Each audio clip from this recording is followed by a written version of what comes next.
It's 1993 and the SNES has been out for 2 years, when for the NES comes Kirby's Adventures, which looks like it should be on the SNES itself. The game starts off by drawing Kirby, and then proceeds to give him a bitch slap of color in the form of pink and fuchsia. Who would have thought that a pink ball would make such an excellent video game character? I wonder if the game designers were sitting at a sporting event and got cotton candy and thought, hey, I got an idea, let's use this with feet. Well I wonder if that was a good idea, because cotton candy, let's face it, is pretty damn delicious. Cotton candy. But anyway, let's get back to the game. Each of the 7 levels starts off with a nice, neat little intro video that gives you a glimpse as to what the level is going to be like. There's also an 8th level, but that's primarily the final boss fight, so I'm not actually going to count that as its own separate level. So let's take a look at the graphics. As you've seen so far from the intro videos, the graphics for the NES are really impressive. It almost looks like this game is actually for the SNES. If you've never played Kirby, you're probably thinking to yourself right now, what the hell can a pink ball actually do? Well, I'm going to tell you what a pink ball can do. It can jump, slide, and suck. Oh, you heard me right. I said suck. But you know, I really thought that was the preferred attack of certain presidential interns. Let's take a look at some of the powers that Kirby can suck up and use. There's Spark, Fireball. There's Wheel, which allows you to roll through some levels completely unscathed and allows you to take out anything that is in your path. There's Parasail, which is basically an umbrella that allows you to fall slow, which I think is basically useless, but you do get to hit people with it, which is fun. There's Fire, where you get to breathe fire and look like a dragon. There's Rock, Sword, High Jump, Needle, and there's also a big-ass hammer, which is always cool. There's Mike, which lets you kill everything on the screen. Cutter, Laser, Throw.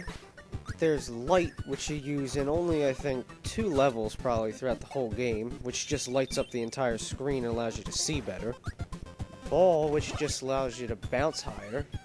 And then there's Sleep, which is absolutely useless. I shit you not. Sleep is absolutely useless. It wastes about 6 seconds of your time and doesn't do a damn thing for you. There's Freeze, which allows for total ice pwnage.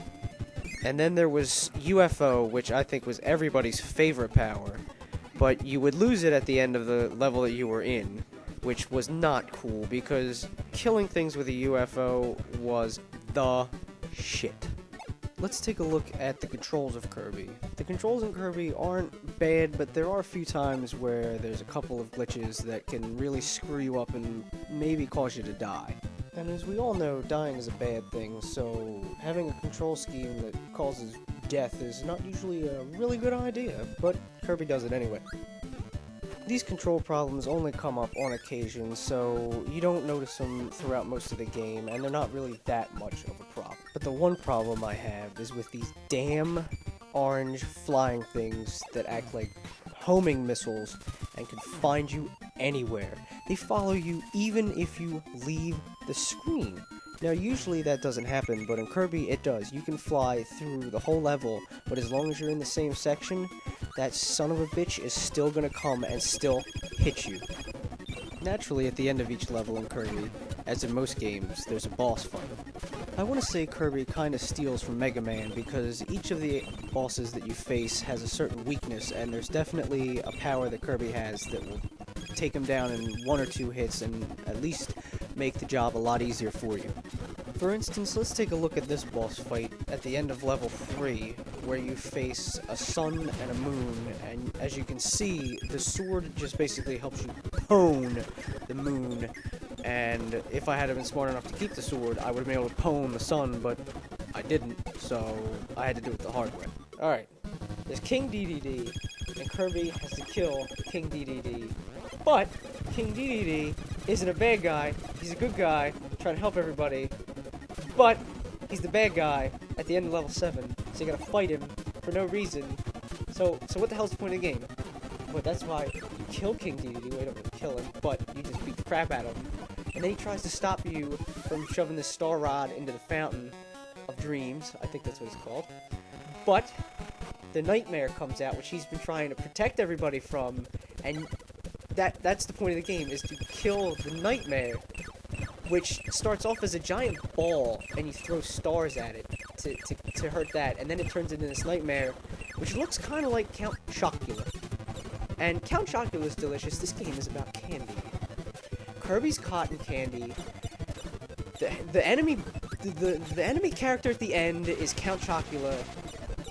This game is delicious. Like I've said before, the graphics in Kirby are extraordinary for the NES. It definitely looks like it should be on the SNES, and that it should be an SNES game. The controls in Kirby are average. The story in Kirby is interesting, if not confusing at the end, with the fight of King Dedede, which still doesn't make sense to me, but what the hell, add another boss fight, it's still fun. There's several mini-games in Kirby, such as Quick Draw, where you get to shoot some of the other characters of the game in the face with a giant fist. Overall, Kirby's an excellent game, and I'm going to give it an 8.5 out of 10.